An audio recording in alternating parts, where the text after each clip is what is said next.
What's good? Rikin here with another episode of The Mortal Entrepreneur. And on today's episode, I want to talk about 3 businesses that you can start in your dorm room. Now, these aren't just businesses that I pulled from the internet.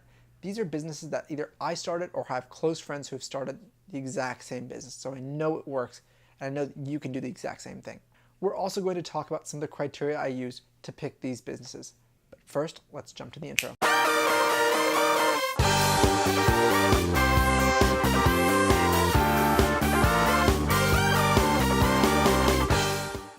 I came up with 3 criteria when it comes to starting these businesses. First off, it has to be cheap. Obviously, you can go out and spend a few $1,000s, build a product and sell it. That's one thing, and that's a whole different ballgame. But I want to talk about businesses that you can start with $50 to $100 tops. That's it. Because let's be honest, we're college students. You don't have a ton of money lying around in the bank. You can't go out and spend a ton of money on things. So you should need pretty much little to no money to get these businesses started. Secondly, they should require little to no skill.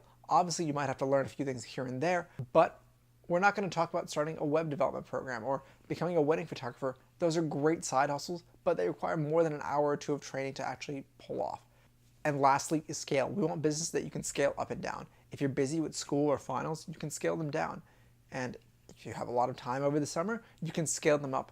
And also, we want these businesses to be making money from day one. Sure, you can go out and build a great app and spend a year doing so with a hope that you might have a return a year later, but we want to focus on businesses that make money today. The day you start, you can start making money, and that way you can start reinvesting that money into your business and growing it. So with all that said, the first business that comes to mind is starting a meal prep service. Now, this is something that one of my best friends, Kiara, started. I'll actually link to her channel below.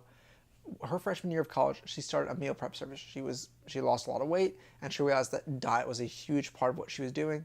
So she decided to go out and make meals for students. She would spend a few hours on Sunday morning, prep a bunch of meals, and then deliver them in the evenings. It's 1 day a week, and she was able to scale that up pretty quick. Over time, she grew that to the point where she was renting a professional kitchen for a few hours every Sunday morning, and that way she could meet those health standards. What I love about this business is that it solves a genuine problem. Most college students around you hate cooking or don't have the time to do so, but at the same time want a healthy option. So if you can provide that meal for them, it's a win-win situation. If you aren't a great cook, you can find 3 or 4 recipes that work really well, go out, experiment, and that's where you might spend that $50 or $100 and grow that business out. The second business is a cell phone or a computer repair business.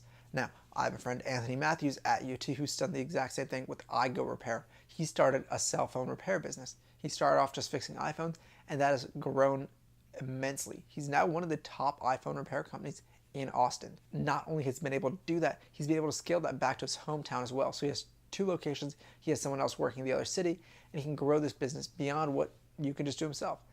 Now, if he's busy, he can scale that down. If he's got a lot of time, he can scale that up. Now, you might be thinking, I don't know how to fix phones. There are plenty of YouTube videos out there. You can go online, find a video that'll teach you exactly how to do it. And the tools maybe cost $30 to $40 to buy up front. And once you got a little practice, you can easily fix these phones. Again, what's great about this is we're college students and we go out and we tend to break a lot of phones. And if you can solve that problem and you can do so in a convenient manner, you can make a lot of money doing so. Odds are you know someone who's broken a phone, and there's always that demand. It only takes an hour or 2 to actually go out and learn the skill. Once you've mastered the skill, it's just repetition over and over and over again. The third business I like to focus on is flipping stuff off of Craigslist or Facebook. You don't have to go out and buy anything. What you can do is go to Craigslist, click on the free section, and scroll through.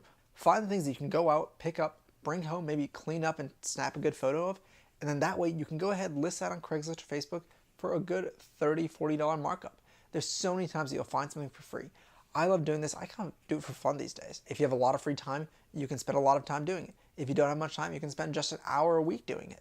Even if you make 1 or 2 sales a week, you'll learn a lot about the process of buying, marketing, selling. Once you've done a few of these free flips, you can start keeping your eyes peeled to find more opportunities. For example, ever since I've started doing this video stuff, I've become very familiar with cameras and I start to know what to look for.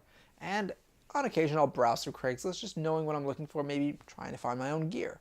Sometimes that process leads me to find something that's just vastly underpriced. A few months ago, I was browsing through Craigslist and I found a camera that I knew was worth at least $250, listed for $60. Someone was moving and just wanted to get rid of it.